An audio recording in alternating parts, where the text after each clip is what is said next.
Welcome to the Career Wanderlust podcast, your compass for new career horizons. Today, we are talking with Noah Dye. Noah is a senior communications and business development executive with 25 years of experience driving agency growth and sales across B2B and B2C industries. Starting his career in the PR agency world, Noah found incredible growth with Team Lewis, where he started as an account executive and worked his way up to head of the United States, where he led operations for all 6 U.S. offices. With a proven track record in securing new business opportunities, expanding client portfolios, leading successful teams, and building long term partnerships, Noah has taken his expertise and transitioned from building for others to building for himself. He is now the founder of Spoken Voice PR, the agency which offers services in media relations, crisis management, executive branding, and content strategy, focusing on clients that include consumer brands, B2B organizations, and C suite executives. For all clients, Noah is prioritizing meaningful storytelling and genuine connection. And I'm very excited to learn more. Noah, thank you for joining us on the Career Wellness podcast. Thank you, Joy. Thank you for having me. Amazing introduction. Thank you. That Oh, was very nice. great. You've been doing some amazing things, so I'm sure you have some excellent advice to share considering all the things that you have done. I mean, you went to Team Lewis and you literally went from account executive to head of United States operations. That's absolutely incredible. Is there any advice or belief or something that helped carry you through that has benefited your career? Yeah, I think it's interesting. It's opportunity is the one thing that continued to come to mind. One thing that I always had at Team Lewis was another opportunity and Mhm. something new to try.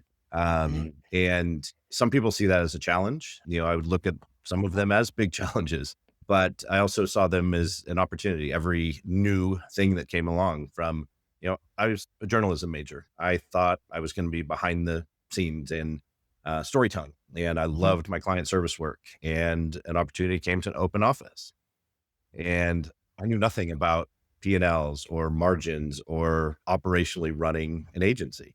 And, I had enough guidance and mentorship that I jumped at that opportunity. And that is essentially sort of what took me to where I am today. That's great. And that's a key point that you jumped at that opportunity because so often we will hold ourselves back. Even, I'm sure you didn't have all of the responsibilities that you needed to have experience with before you moved into that role. Is that correct? Absolutely correct. Yeah. I had none of them.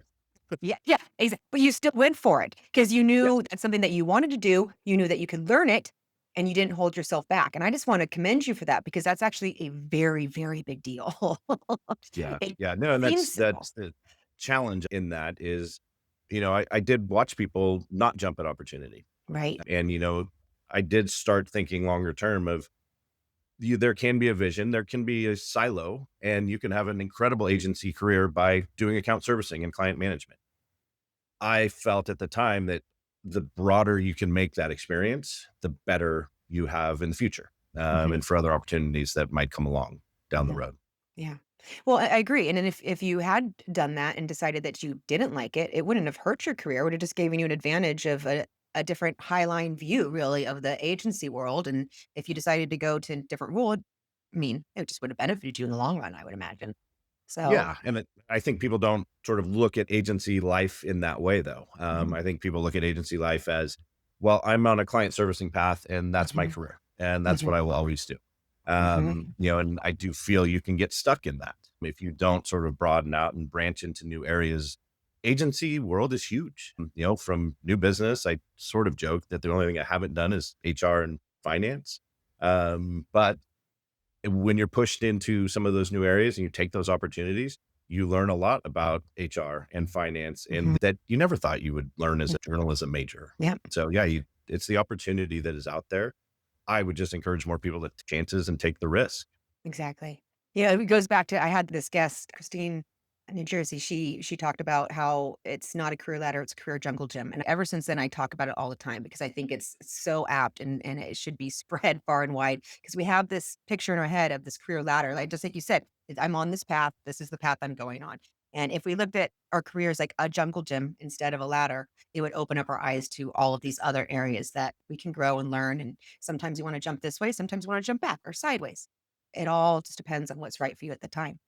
I love that. I've never heard anybody explain it that way because you always hear about climbing the ladder, Right. but there's a lot of, downside to that as well. I agree. And so I'm advocating for the jungle gym everywhere I go. That's Love it. I love it. and, something else that you said that struck me was you were talking about it's an opportunity that you had this opportunity, but some people look at it a challenge. And I just kind of wanted to make a note of that because really they're the same coin, right? Challenges and opportunities, it all depends on how you're looking at it. And I think it's an important topic, if you will, because right now there's a time of great challenge for so many people in this Yeah. job search market. And you took that challenge and you turned it into opportunity for yourself. And so I also want to commend you on that as well. Thank you. And Yeah. yeah, Yeah. I think I'm just saying, I think it's, one of the things that the job market is, in 2025, something I've never seen. mm, And no, you it's constantly completely look unique. around and it's very unique. And I don't know how long it's going to last. Mhm. Um, but you sort of look inside yourself and say, I can wait this out and hope somebody else creates something for me, or I can take the challenge and turn it into the opportunity that you really didn't know was in front of you. So Exactly. you're sort of pushed into things sometimes, but if you do look at the other side of the coin, there's a huge opportunity out there. Yeah. Yes, exactly. And you know what? Not everyone has the ability to go start a company, what have you, but there's other ways that we can at least try to find some opportunity in these challenges, right? Volunteering, passion projects. There's other things that we can at least try to find some glimmers there. So I just wanted For to sure. to say congratulations to you though, because it's Thank not you. an easy thing to do. So I'd love to hear a story because I feel that we learn so much from people's stories, really. Is there anything that you've experienced in your career that turned into impactful lesson? And by sharing the story, it might help others. Yeah, there's probably quite a few. Yeah. There's some Feel free to share a some couple if you want. there's some I for sure can't talk about. Well, But no, yeah. I think it's when I think about that, there's one really interesting thing that happened to me very early in my career. My first job out of college, I was an account coordinator for a small boutique agency in the Bay Area, and I was learning everything. Right, I'd taken all of the classes I was supposed to take, and school prepares you for only so much. But I was sort of that active listener, an engaged listener. I just wanted to soak it all in and understand everything about the agency life. Mhm. And I would always sit towards the back of the conference room, or sort of the last 3 quarters of the conference room on the table. And I did it for months as I was, sort of the new account coordinator, learning everything. And I remember walking in one day to a client meeting, and the CEO of the agency sort of grabbed my arm and looked at me and smiled and said, "You're sitting up front today. You've earned it." Mm, And it sort of it still gives me chills to this day that the confidence that instilled in me and sort of the inspiration behind it, from that day forward, I never sat at the back of a room. I never sat at a conference at the back. I always sat in the front row. You hear about that a lot in school, right? All the athletes are told they have to sit in definitely. the front 2 rows or 3 rows in class. Mm, But that one moment, I do think sort of instilled that confidence in me that, look, I'm only, 6 months out of college, but I now have the confidence to not sit in the back of the room anymore. I love that. And 25 years later, I remember every room I walked into, I would look to where sort of the audience would be, where the speaker would be. And I focused on, okay, I'm not going to sit in the back of the room. I'm going to sit and be the active, engaged listener.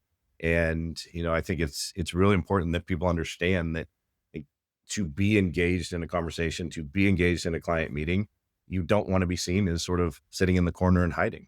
Mm, And I learned a lot from clients along the way as well, who I've had clients over the years that will look at the most junior person in the room. And I've had clients say to them, "You're just as important in this meeting as anyone else around this table, but you're sitting 12 feet away from me versus 3 feet away from me." So I think that, that still sticks with me today, of that CEO just sort of getting around me and saying, "You're not sitting in the back of the room anymore." mm. I love this And so it was much. really powerful for me, and I took Yeah. it, throughout my career, and realized that the importance of making yourself involved and making Yeah. yourself engaged in the discussion. Yes. That's great advice. Is there any other advice you get? So let's say there's some junior people and they're listening to this right now and they're thinking, okay, I'm gonna go, next meeting, I'm gonna go sit in the front of the room. They didn't have a boss tell them that, but they're gonna go do it now. Is there anything else that you would tell them to give that little boost or that little confidence or anything that they should do, as a junior person in the room that could help them? Yeah, I mean, we talked about it a little bit earlier Mhm, is take every opportunity. mhm. But what's really hard to do sort of as you're coming through an agency world or even an in-house role in corporate is see every opportunity. So Is I that think right? that, being more proactive for younger team members is extremely important, but that Mhm. comes from leadership, enabling, the junior team members to come with ideas, to encourage Mhm. them to come with ideas, to ask the question, maybe it's a client program. We've always done it this way. Why are we still doing it this way? Because not every opportunity is going to be just given to you. Yeah. There's no harm in asking or shooting for the stars. You can be told no, right? That's not going to Mhm, hurt that much. But one thing is if you never ask for new opportunities, people aren't going to continue to present them to you. mhm. So a lot of opportunities are not there to be seen. You have to uncover some of those on your own. Have you ever uncovered an opportunity on your own by asking? Um, I don't know if it was on my own, but throughout my career, I've definitely seen a lot of change in the industry. Mhm. I've I seen feel some very good change. I've seen some bad change. I've seen some ugly change. There were a lot of times where I felt we could do things differently. And I would often just raise my hand. I took on our new business out of opening an office because I saw, again, another opportunity for something in the agency world that I wasn't doing. Right. right. And again, new business and marketing within an agency, I would almost encourage everyone to try their hand at it. Great It's experience. not as scary as it looks. When you're coming from client servicing, new business is essentially exactly the same thing. You're Mhm, just talking to prospects or other companies that aren't your client yet, but you're mhm. listening to the same challenges that your clients are facing and you're offering solutions to solve those challenges. But that's a big thing. I Yeah. think everyone, it should almost be a requirement in the agency world for everyone to go through new business, everyone to have to prospect, for everyone So to have to sit valuable. through pitch training and RFPs. I don't know. We could have an entire discussion on RFPs, but I think going through the process of agency new business, procurement, and just understanding how it works is extremely important to any junior team member. Absolutely. Well, it teaches you incredible amount. Now, here's what I'm wondering. For people who are a little scared of that though, because look, this like biz dev, right? That's a topic that can actually bring a little fear into people. Absolutely. For those people, do you still feel like it's a good idea and why? I think it's a great idea. I think Yeah. it's actually even a better idea Yeah. for anyone that has fear in new business to I participate in it agree. Yes. because you do realize that it's not scary after you start doing it. Yes, prospecting, but if you think about it, if you're working on a client and you're doing media relations for a client, Hmm. that to me was always much more scary than talking to a prospective client. Hmm. Um, you know, it's not that different. And again, I think what you have to realize is if you've been in the agency world for a little while, you have enough experience to go out and talk to, prospective clients about their challenges. And that should be where the discussion starts, not selling anything or salesy. I was not a sales. I was a journalism major. I wanted to be behind. I wanted to write. I wanted to tell stories. And then all of a sudden you realize, wait a minute, I can do that through a new business process. I can tell even more fun stories doing this because I'm not set to any standards. I don't have any KPIs yet. I can have a lot more fun in the new business process than, in anything else. Hmm. So I think it's one of those things where, yes, it looks scary from the outside, but the minute you start doing it, a new business win, if celebrated correctly, is just the same as a big media hit for a client or an engagement that you hadn't had before or video views going through the roof. All of it is just as exciting. It's empowering, isn't it? No, Especially, yeah, especially when you step into something that you're scared of and then you do it. It's so empowering because it's like, wow, wait a minute. That wasn't as scary as I thought. Look, I just did that. That means yeah, I could do that over there. So, exactly. And I think, yeah. from a leadership perspective, one of the most fulfilling things that you'll ever see is the look on a junior team member's face or even a mid-level team member when you go through a pitch process, and the pitch process can be very challenging. Mhm. It's a lot of work. It's a lot of research. It's a lot of creative. There's a lot of moving parts in it. But then you look at the face after the pitch and directly after it, not even a decision has been made, but you walk out of the room and you can see just the relief for one, but you can see sort of a sense of accomplishment on the other side of it.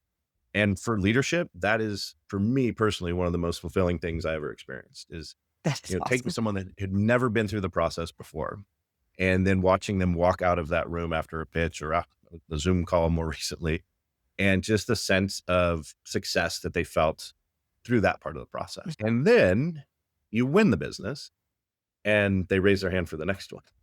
And they say, I want to do that again. That was really Yeah. fun. I was like, but you told me last week you were scared to death of this. Now they want to do it every time, right? That's a deep leadership win. Deep, deep win. Yes, Yes. yes. Yes. Yes, for I sure. love it's fantastic. Just before we move on the topic of RFPs and new business pitching and whatnot, just because I know you had such an involvement with that, it's a success that you've had, it's something you're very good on. Is there any advice that you'd give people who are really involved in new business and maybe they're struggling with a little bit? Is there any advice that has helped you land those? Like something that helps carry you and win those pitches, if you will? Yeah, this is not as controversial as it used to be, but don't do every RFP. Don't do RFPs. I'm lucky now. I think I'm Mhm. in a place where I can say that a little more freely. Starting your own agency, you can work to your terms, right? Right. I can say no to business that is not a good fit.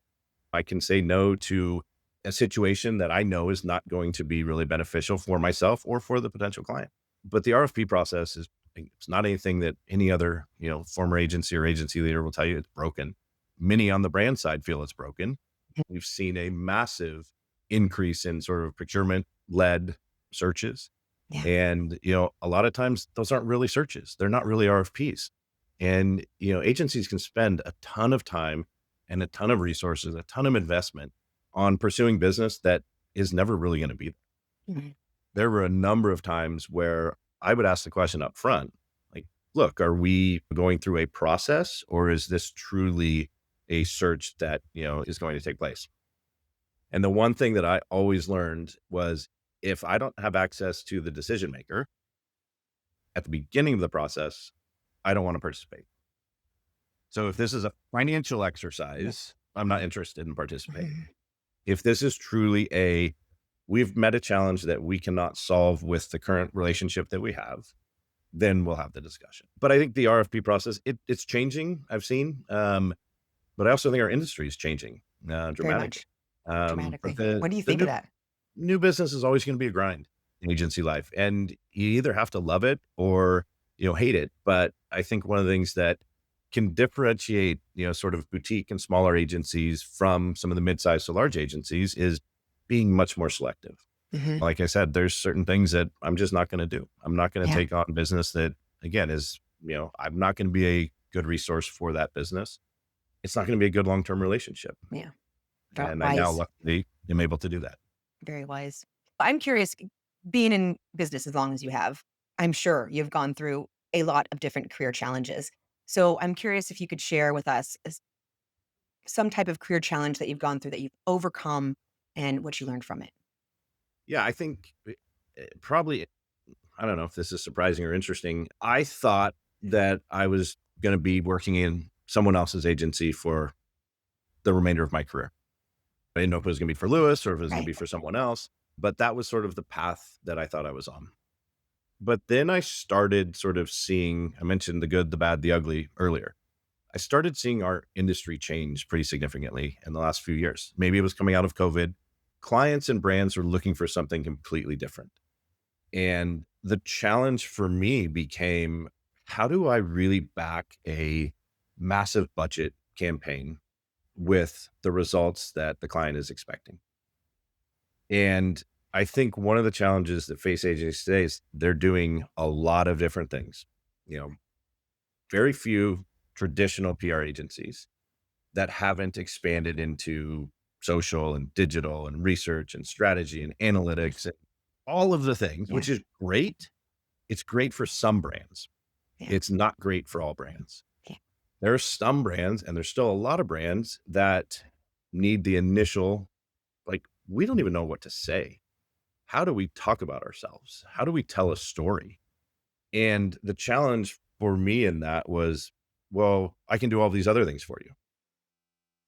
Realizing that they only needed one thing. They needed someone to come in and develop their messaging, develop their narrative. Mm. You can't go and start running paid ads if you don't have a story to tell. So from an agency standpoint, I was challenged with how do you solve the challenges for many different types of business versus just throwing the kitchen sink at everybody and saying, Right. this is how much we charge for this and this is what we're going to do. Not everybody needs that. Mm. So that was the point where I kind of started looking around going, there's still an opportunity for this industry to have something completely different. And I'm seeing a lot of successful former agency folks like myself that have started their own agencies Mm. and, started very small. But again, they saw the challenge in the industry. And I think, one of the reasons of doing what I'm doing now is getting back to basics. And yes, there's tons of technologies out there that are changing our industry, but storytelling being at the heart of what we do day in and day out, there's tons of channels to help tell those stories now. But if you can't tell the story and come up with a story and sort your narrative, you're not going to go anywhere. Exactly.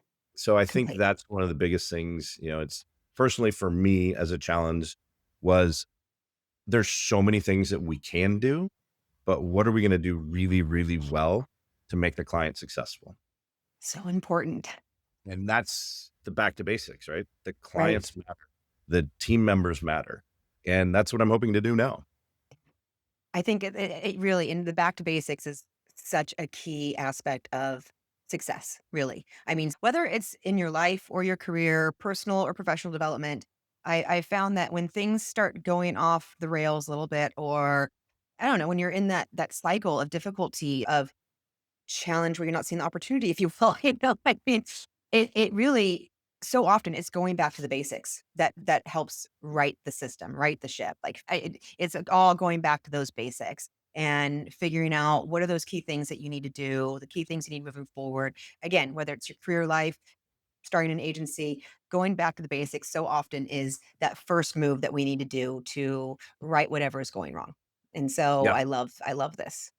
Yeah. I love this. I think it's great. Could you tell us more about spoken voice PR? I mean, how do people find you? Like who should be contacting you? Is there anything else that you can share with us about your new Yeah. So agency? it's a great segue. So coming off of sort of that challenge opens up the opportunity, right? So I sat down and really started thinking like, what am I, what do I have to offer to the industry and to prospective clients? And that sort of journalism background, the storytelling side of what I did, I love the client service work that I was doing.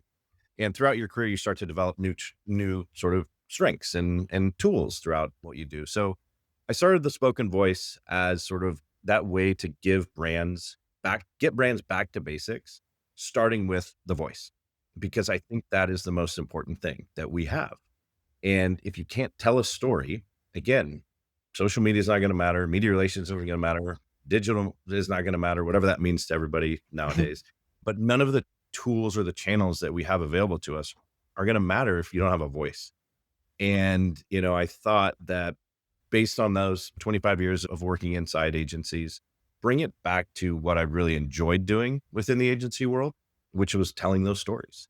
I'm really excited. Like I said, consumer tech, cybersecurity, more B2B tech opportunities. I'm excited about. Again, I just part of having so much time in an agency, you get such a broad range of experience that you start to find the niche of the areas you really like, or you stay as broad as possible and take on the type of business, or more for me is the type of founder or the marketing contact that I want to work with, because that can be a big challenge What's the for it. type of finder? What's your type of founder? I love the founders that are controversial, Mhm.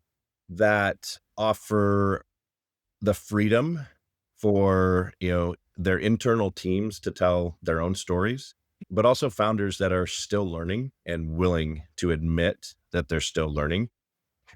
And many are, right? It's just having the right conversations and the right Everyone's discussion. still learning. Yeah. Yeah. Well, Can I just say that? If there's some anyone people, comes to tell me and say that they know everything, Imma have some problems with it. there are some people that still feel that, they're the smartest person in the room. Yeah. Oh, yeah. I And those are, you can find that really quickly anywhere. during a discussion. Yeah. And that's, if what I'd like to work with, that's absolutely what I do not want to work with. If you're not willing to take counsel, if you're not willing to listen to others within your team or within outside your team, that's not somebody that I want to work with, or a brand that I would put in front of anyone to work with. Mhm. Com So that's what I'm excited about now is on my terms, I get to make those decisions. Yeah. And I've learned a lot over 25 years from incredible people. But what's really interesting is when you sit back and think about your career, and if you have time to sit down and think about your career, you understand all of the incredible mentors you had and all of the things that you learned from many people, but you also learn the things that you don't want to do and how you can do it differently. And to me, that is more of an important lesson for people to learn. And I wish more people would learn that early and often Yeah. versus sort of sitting back and going, oh, this is how business works. Mhm. If you feel uncomfortable in business, it's not how it works. Yeah. I'm curious, what's something that happened in your career where you learned that? You're like, "Oh, I'm not going to do this, actually." Yeah, and I think this is potentially, what's happening in our industry now is that we've gotten too big in some areas to focus on what matters. And that's what I talk about back to basics. The basics to me are clients. And that's what we all do this for. But the team also matters to me. And I had a number of experiences where I felt that the industry would lose sight of. And all of a sudden we're focused on, and I get somebody can say, well, if you don't focus on your margins and your P&Ls and your profit and all of that good stuff, you're never going to have a business. I really believe that you can focus on people and your culture. And if you get those things right, the revenue and the profits and all those things will follow that. Completely So I've agree. just seen too many agencies over the years that I think, again, they grow really fast and they don't know what the hell to do with it after that. And you start to lose a culture. Mhm. And once culture is gone, everything else is going to go as well. Completely agree. And exactly what you said, I can say with certainty, I have talked to so many different people who have run companies just like that, who have, you know, didn't listen to all the things that everyone was saying. They basically built it through desire, through passion, through fun, through all of the good things, and created this amazing culture that just kept bringing in amazing talent, and they just kept growing and expanding, and it becomes this living, breathing thing Yeah. when Yeah. that Yeah. people are so attracted to, and Yeah. it becomes its own entity, if you will, when it has that amazing energy at the core. Yeah. So, It's interesting. I was sort of the culture, and I've been around a lot of incredible cultures, and I've been part of teams that have built amazing cultures. I won't name names and when this happened, but I was once told that maybe I should look for a different career. why? I didn't know at the time why. What I found out later was I was leaving something that I had been doing, and the individual that made the comment was upset that I was leaving. And it took me a long time to figure it out. It What was it? initially made me think, "God, maybe I should do something else. If I'm not Mhm. very good." That was the sort of individual sort of pushing their negativity onto me. Right. And early in your career, you look at that and you go, "Oh, okay, maybe they're right. They've done this for so long. They've been Mhm. successful, and they're telling me maybe I should look at doing something else." Well, I'll tell you, I saw that individual 10 years later, and the comment was, "What the hell are you doing? You're trying to take over the world now?" And I said, "Well, I didn't go into another career, but yes, Yes. that's what we're doing." Actually, that is what I'm gonna do. So it's funny though, you look at that of, career sort of advice, and don't ever let anyone tell you what they think you should do. You make the Mm-mm. decisions on your own.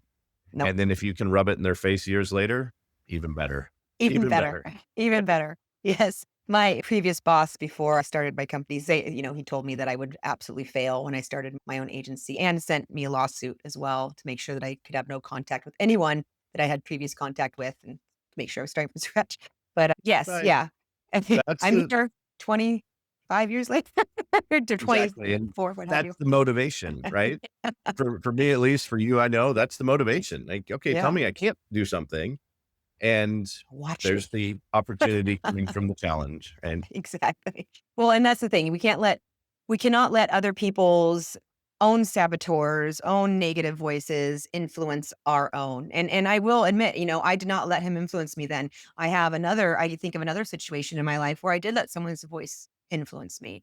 And yep, and while I'd like to be like, oh, how could he, or screw him? It's my fault for listening. It's my fault. I can recognize that now, that I should not have internalized that. I mean, it's easier said than done, especially at a young age or at a fragile time in life. These things can get, but it's an important lesson for anyone listening who might be going through a difficult time, who might be feeling fragile. Do not let anyone else's voice, anyone else's negativity, anyone else's own saboteurs sabotage your own life or impact you. You need to listen to yourself. Absolutely. absolutely, and you listen to those around you that you know and Love you. respect, right? Respect you, who want the best for Um, you.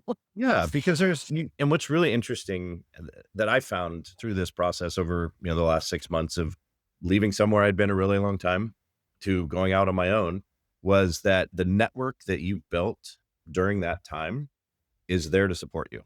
And the messages and sort of the inbound things that I'm hearing still today from former colleagues, from former clients, from former reporters that I worked with, 15, 18 years ago, it sort of gives you that boost, right? Of, wait, I can do this.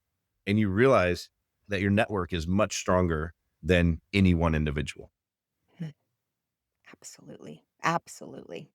That just gave me chills. I love that actually. So, this has been great. Yeah, I would love to ask people, because I'm very passionate about feeding our mind, and I think it's incredibly important just because of this world that we live in with information coming out, even more so right now, where it's such an uncertainty that's happening. There's a lot of people going through challenges, a lot of people out of work. And I just think that it's incredibly important that we're feeding our mind in the most proactive ways possible, because there's a lot of negativity coming at us. And I'm curious if there's anything that you read or watch or listen to that helps feed your mind in a positive way or has had a positive impact on you that could positively impact others as well. Yeah. So I obviously, journalism major, big reader, thought I was going to be the next Walter Cronkite. That obviously didn't happen. There's still I'm time. there's still time, right? I can, maybe that'll be next. I don't I know. mean, another thing to conquer. I think Yes, maybe the absolutely. 80s. Yeah, you never.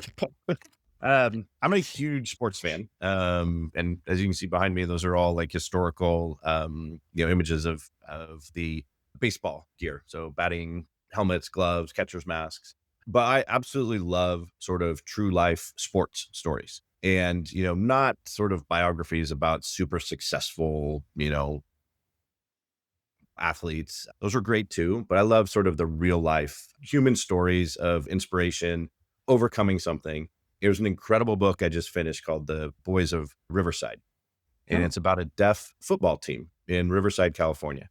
And absolutely something unbelievable. My sister-in-law turned me on to it. And it's just one of those stories of, it touches your heart. It's got the sports sort of drama to it, but it gives you all the things that the outside world right now doesn't give you, right? It's a high school football team, and you look at it from the outset and go, wait, how do you they're a deaf team. And how do they do this? And the amazing stories, and they ended up winning a state championship. Sorry, don't want to give away too much to the book, but it's incredible. And I love, every type of book. I'll take recommendations if people have them, of sort of humans in any capacity overcoming those challenges. Because again, I think it helps you block out everything that's going on in the world, all the negativity that we see right now. And it stops you from sort of the doom scrolling that all of us are guilty of doing. So I love that. I think, anything I can find that has that sort of human inspirational story of overcoming a challenge. But The Boys of Riverside, phenomenal, phenomenal book. So love. excited to put. I'm 100% reading that. My family are very, very big sports fanatics, so this is something we could all read together. Have a little, Yes, exactly. little Yeah. little book club in the family or something. I love it. Always fun. Yes. I know, my teenage boys, they really love that. Right. This one they might. They This might one. want to do on their own though, right? Not have the family chat Yeah, afterwards. exactly. Uh, that's classic. No, but thank you. That's a perfect example. I'm curious, is there anywhere you go for those stories? Like, is there a website or something that has really good sports stories? Just That's because a I would great be into that. so good. I again turned on by somebody else, but Goodreads Goodreads. is where so I needed this Mhm, was years ago, but sort of a way to track mhm. because I'm also a huge John Grisham fan, Me too. but I have forgotten how many of his books I've read. And so many times I used to travel a lot during the week and I'd be in the airport and I'd have finished a book on the plane and I'd run in and grab one and I'd start and I'd get to page 3 or 2 and go, I've read this before. So I needed a way to track it. So in Goodreads, it lets you sort of track all of your books, but it also then will give you recommendations um, Oh, on yes. on Okay, so you can follow. Mhm. here's the 12 books that you've read. Here's your, legal thrillers. And then here's, some recommendations on sports, history or, human interest type of books that you might like as well. Yeah, great place to go for it. That's perfect. Yeah. This has been wonderful, Noah. I am so grateful for your time. Thank you for joining us. I'm gonna throw out one final question at you right before we go because I love to hear answers. What are you sure of in life? I am sure of my family in life. And like you said earlier, those around you that love and respect you. I know that I will always have that no matter what. Again, what's going on personally, what's going on professionally. Family is the truest thing that I think any of us have. So to me, that's again, that's why I do it professionally, is who I am. And I really believe that, family, it starts there. I agree. It's be very beautiful. Thank you so much, Noah. I really appreciate your time. Julie, thank you. I appreciate it. It's great to have a discussion with you. You too. Thank you for joining us on the Career Wanderlust podcast. If you find value in learning from others, give us a like and subscribe. If you're looking to grow your communications, marketing, public relations, or sales and biz dev team with the best talent and quickly, check us out at paradigmstaffing.com and submit a request. We are wishing you a most successful and fulfilling career. Until next time.